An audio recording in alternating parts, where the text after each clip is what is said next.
welcome to another video. This is Kevin, also known as AKAAWOL.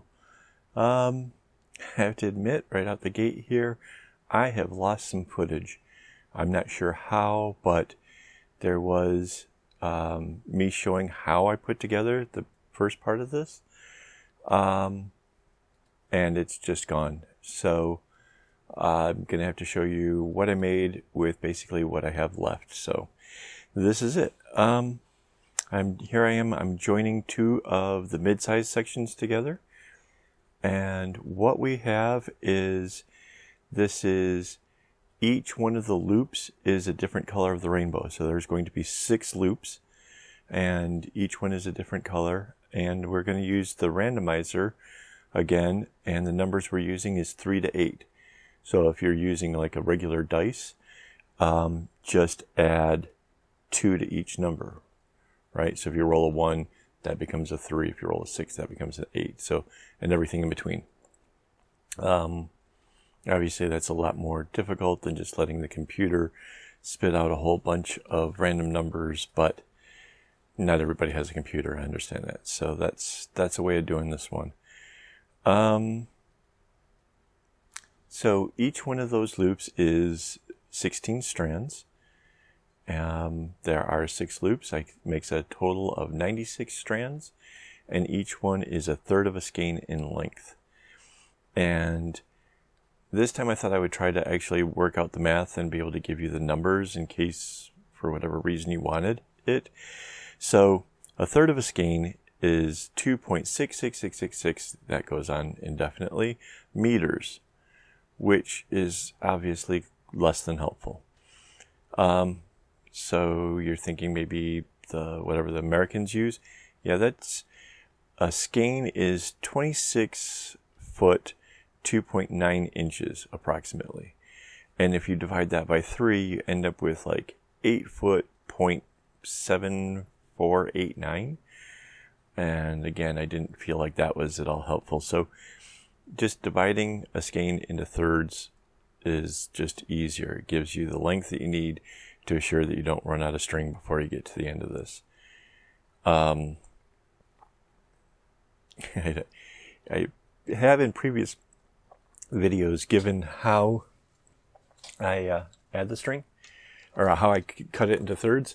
Basically, if you stretch this whole string out so that you can find the middle and put that over a hook, then you take a finger and kind of bend the string around that finger and come up around the hook again, and take where that finger and the other end together, and you'll cut through those 2 strings where your finger was, and you'll end up with 3 pieces all of equal length. So I have to thank my wife for that one. She's the one that taught me how that would work, and it works out perfect. So that's that. Let's see. So the reason why I was joining those segments together as I have done is all about basically like a rhythm or a flow of the whole thing. And I kind of wanted to explain that a little bit more because I know I kind of talk about it here and there. But if I was to take each little segment, because there's 6 of them, and go put on the first one to the second one, and then add the third, and then add the fourth. It's a little bit more difficult, especially when you get to like the 5th and the 6th of adding them onto the boards. Whereas like here, I was just able to add that big chunk into the other rest of it. And at this point, I can see like there's so much already there, and there's a certain excitement about knowing that at this point, the progress is going to be, all I gotta do is those, 16? I think it's like 16 rows I have to bring down. So there's just something about that for me that makes it a little bit more exciting. I guess it really comes down to, you can totally do it one little segment at a time. And if that motivates you because you see your progress, then that's the way to do it. A lot of the things that I do is about what keeps me motivated, and I try to share that with you guys. but that in no means it's the right way or the only way. And I kind of want to emphasize that a bit because I've noticed that a lot of you guys are trying to do like projects that I've made, and I don't want you to get hung up on things trying to do it my way if that's not the easy way for you. Okay? So at this point, I am going to bring all those strings that are on the left side there all the way down. And that is what is actually going to determine my length. Now, again, this is how I've chosen to do it. It kind of works out as far as I'm concerned for this kind of bag. However, perhaps maybe you have intentions of maybe you want to put something, in particular into these things, and you need it to be a little bit longer, then by all means, you can run this tube as long as necessary, or at least until the strings run out. So that's something, again, I wouldn't necessarily do everything I do to the letter because maybe you have different ideas, maybe different needs. Maybe you want to be able to fit more stuff in there. Don't know. If you're a chick and maybe you have like a longer lipstick, so then you need the bag just to be a little bit longer to be able to fit that in. I totally get it. I just thought these things would be fun, and I wanted the chance to explore doing the base differently. So that's what we're doing. Also, I wanted to try this one out for the colors themselves, just to see how that would turn out. Now, I tried to use in each of the cases as many of the colors as I had. I know that there's some of the reds, say, some of the blue, I think all of them have where the color is used more than once, but I certainly tried to avoid that. So, and when I cut it into thirds, that means there's the potential for 2 more bags like this. So that's something that we can look forward to later on. Oh, look at that. You can actually see the randomizer up in the top there on the computer screen. So those are the numbers I was using. So here it comes all the way down to the bottom corner, and then I will rotate it around. Like so nice to slow that down for you guys. Spin it around and then put that piece in between it. Now, that's about making sure that I'm grabbing the strings that are up towards the front, and this will make it a whole lot easier for me to not get it confused and get it all whatever. Because if you grab one from the wrong side, you stop having a cylinder. You end up with, I don't know what that is, but something that's not what it was intended, so that's no good. All right. At this point, I'm going to try to bring down 6 strings down this row. And the reason why I'm going to do 6 strings is so that way I can end it in groups of 6. So it's like a jagged edge, and it'll make 8 of those. And that's going to help me with how I'm going to try to go into the spiral base. That number, it's 96 strands, so you could divide it by a whole bunch of different things. You could have bigger ones like 16s or something, I suppose, right? And have bigger diamonds if you want to end it in a different manner. So I'm thinking actually that's probably how I'm going to do the next one of these. So that's something to look forward to.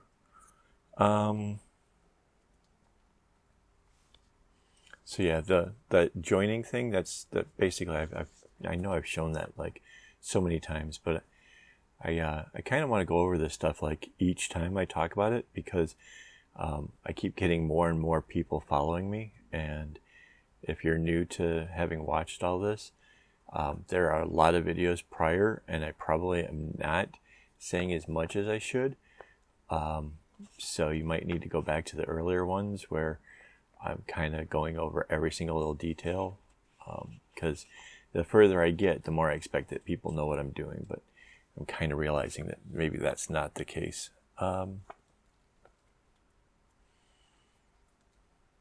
So yeah, at this point, okay, I'm just bringing down these 6 rows just part way. And my thought there was, with at least 6 rows, the tube itself is held strong. And then since it's going to be like the 6x6 little diamonds at the bottom, I kind of wanted to make sure that I bring them all the way, over, and then I'll have more room on the front to be able to do the rest of this. And at this point, I'm counting a lot. I just don't want to accidentally bring down 7 or, go past the certain point. Like the 6 that are being left off on the bottom right, those are already kind of tucked around the board, so I can't accidentally pick it up and go too far. And as I bring down these 6 rows, I probably counted it every single time. I worry about overshooting it. And that's a thing. It can happen. And if you do, you're either going to have to take out knots, or you're going to have to make the whole thing longer, and try to sort it all out. And that can be quite a nightmare. The first time I did a big bag like this, that's what I thought I had done wrong. Kept going around and around, and it turns out that when I started the project, I had done it wrong and put more to the left than there were to the right. And so it never properly balanced. That was really difficult. And I like to point out, this is kind of interesting to me. If you notice, the further away from the top, the more the colors are mixing. You can see like how far out some of the greens were coming. There's a red planted way back next to the blues. I don't know. I think this pattern is fascinating. It's the same thing that was going on with the previous ones, like the earth tone or the green bag or the blue bag, except for in this one, because each one of the segments was of a different color, it makes a lot more noticeable as to how far off that they can travel from that. So, if you think this is something you guys want to see, or maybe even purchase in a big bag, just leave a comment below, because I'm kind of curious. I mean, it's something I might be interested in exploring, but if nobody thinks that's a good idea, then what's the point, right? So if you think that's something you want to see, leave me a comment. So now I've brought that six down, right? This one is now 6 knots shorter than the previous one. So, and with each one of these completions, it's a little bit smaller. And that's one of those things that I definitely get myself all in a tizzy about. Basically, at this point of making it, I like, because I got the camera on and I'm all excited and whatever, I'm not getting up to get something to drink, and I just keep pushing on because I don't know, I just get, and people ask, like, how do you produce so much, or how do you make something so big? I get so wound up and so excited about it that I almost can't stop. At this point, I'm like, ah! So hopefully that wasn't too loud in the mic. I should watch what I do there. Anyways, so yeah. Plus, I'm always excited to see how these colors are kind of merging. Like on this kind of pattern in particular, I was like kind of thrilled how like each one of them was interacting with the other. It was like, it's kind of like watching an exciting movie, and you just can't wait to see what happens next. So, but again, still, I can kind of catch the moments where there's a little pause in there. It's me counting, making sure that I'm not overshooting the mark.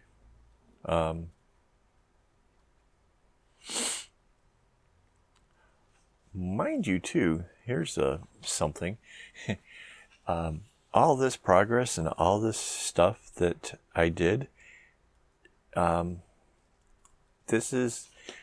I almost wasn't able to work on it that day. I actually had to go in and see my acupuncturist because my whole left arm was sort of, I guess they call it like frozen. It hurt to move it.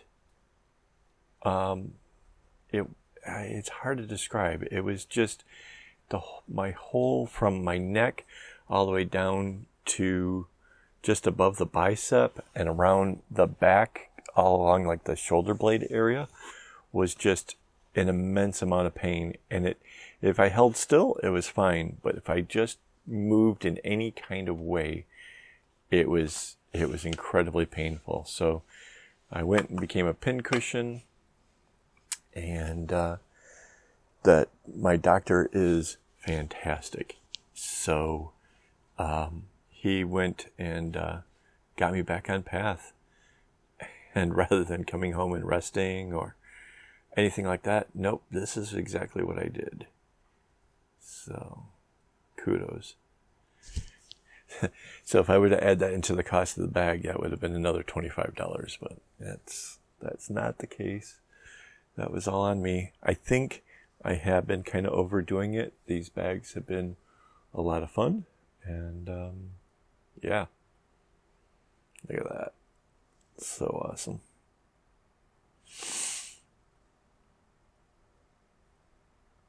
And there I am counting off the 6 to make sure that those ones don't get used. And then it's on to the next segment. Obviously there was a cut in the thing. I probably ended up giving up and going and getting something to drink. So meanwhile, you can see each one of these things is now getting smaller and smaller. And yeah.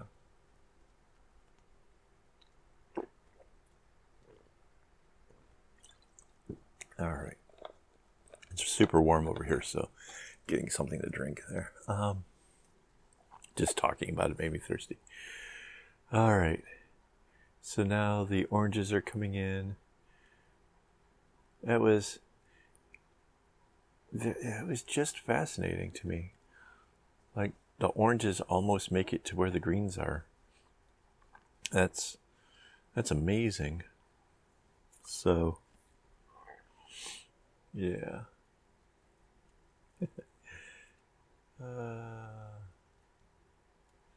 And you can see, this is, the clock says it's, 11:15? That's 11:15 at night. And yeah, I'm still so stoked that I'm plugging on and going crazy with this thing. So you can kind of get an idea from the clocks as to how long these things take. Mind you, I am so stoked at this point. Like I can see the light at the end of the tunnel. So the speed at which I'm going is pretty intense.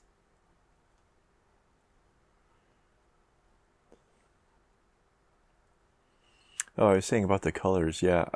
So I did, when I pulled out the skeins for this, I pulled out enough that basically I can do 3 bags. So I already have an idea of what I'm going to do with the next one, but the third one I really haven't worked out what I might do differently. So if you guys have any suggestions or thoughts that, you know, an idea that you wanted to try, but you'd rather it be me to do it, give me your idea. And if it's feasible, if it's interesting, if it's something I can teach, then yeah, I'll do that for the third one. So yeah, I think there's like 2 or 3 more small bags that I have plans for. Well, 2 that I specifically have plans for, 1 that I have string already cut for. So, and then I have some plans for some bigger bags. I'm still waiting on my string from the United States. Don't know what's going on with that. when that comes, that's another bag. So we'll see what happens with that one.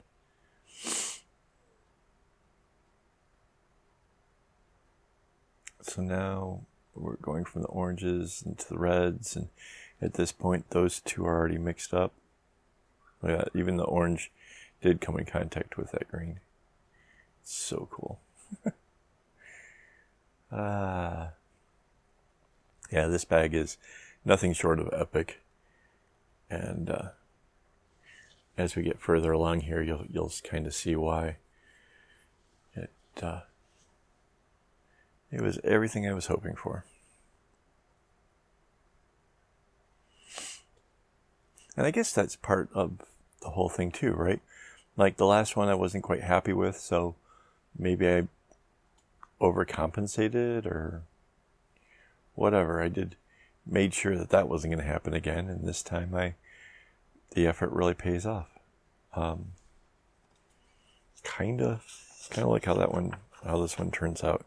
And so and then I'll probably try to do it again, but maybe find a variation or something. Change up the numbers. Because if this one was randoms, numbers 3 to 8, maybe something else. That might be interesting. I try to do stuff that could use like the regular dice, because I know that not everybody has like the D&D dice, so having like a D10 is not necessarily something you're going to find in a utility drawer at your house or something. Yeah, they probably didn't see that there, but there was a quick count of how many strings were left. Again, it's just a case of making sure that I was on track at this point, because if it was off at this point, I could probably fix it a lot easier than waiting until I got all the way to the very end. Because if you wait all to the very end, yeah, that's probably a little too late. So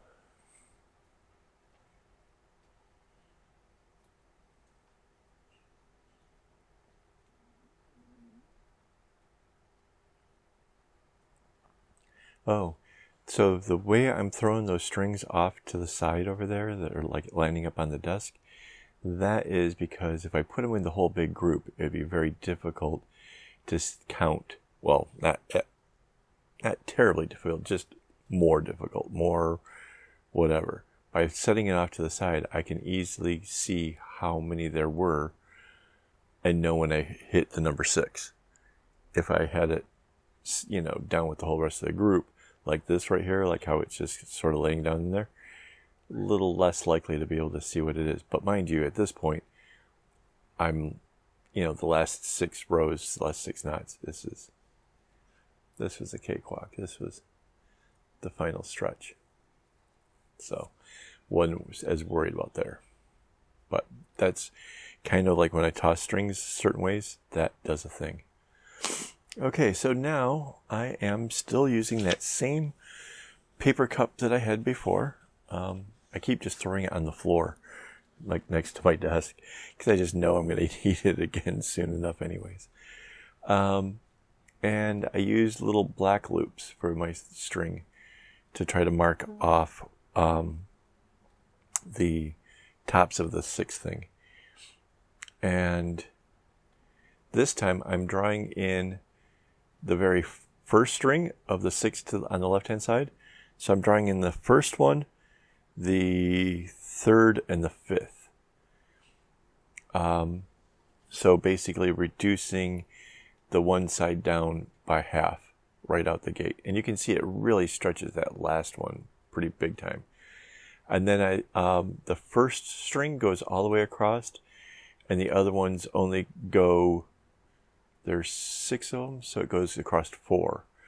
That way I left off the 2 at the end there, so that way when I come around the next time around, those 2 will be gone over with one string, one knot going across the 2, and then I can pull that under.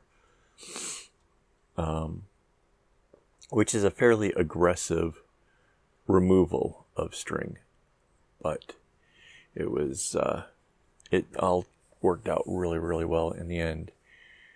And I'm not sure if the video is going to really show you.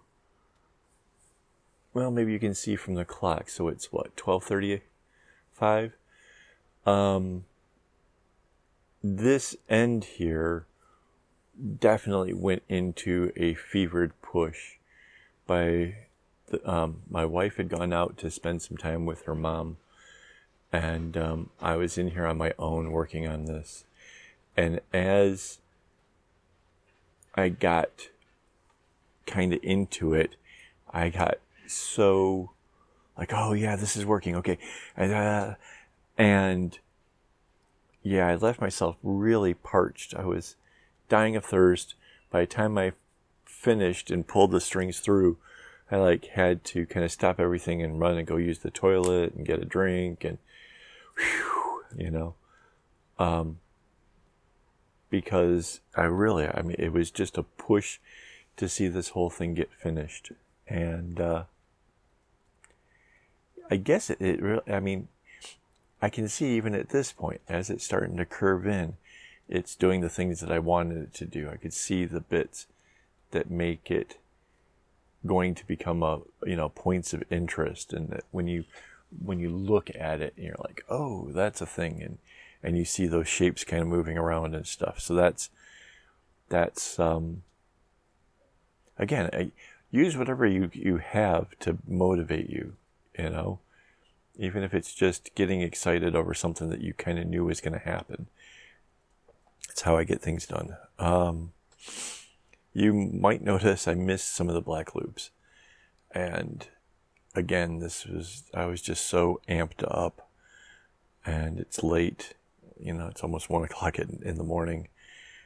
But I was able to kind of judge based on the loops that I had there as to where they were and what was going on. So that it didn't matter in the end. So, yeah.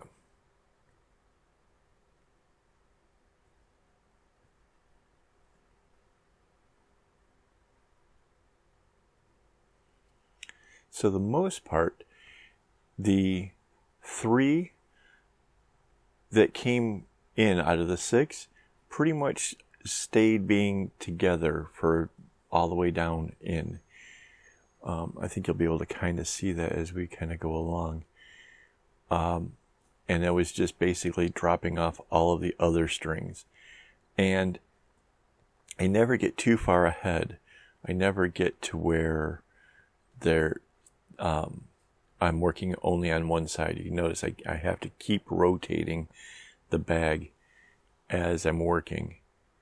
And the reason for that is I don't want it to end up where I overdid one side and then there's not enough for the other side or something. I want the whole thing to end up really, really symmetrical. So you can kind of see how I'm doing that. And you can see how, bringing this across, each time I'm going across the 2 strings, so there's 3 of them there, right? And then I take the ones that are basically to the top, and the other ones I pull through. And just keep bringing that around, keep bringing it around. And it keeps getting tighter and tighter, and the hole is getting smaller. And at some point, you'll notice that it almost seems like it's coming out kind of like to a point or something. Like the spiral is almost seems like it's gone wrong. But that's okay, because when you draw the strings in and you tie it up, suddenly that becomes like the most perfect thing. You'll kind of see it as it comes along here. Well, you can see it. See how the blue string seems to be kind of bowing outwards? Now this purple one kind of comes across and it's bowing out a little bit more.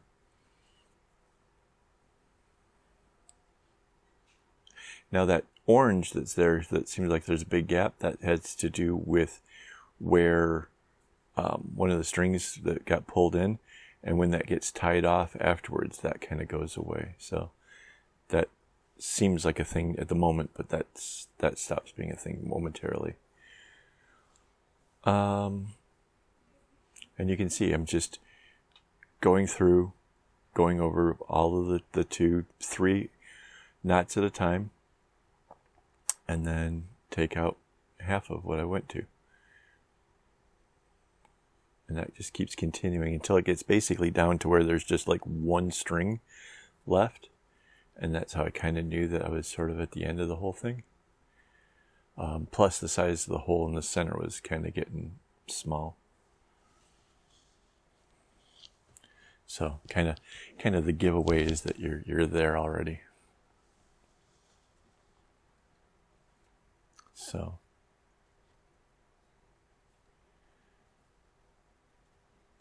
see, there it is. Now it's small enough that I start pulling them all through, and that group will go into a great big knot.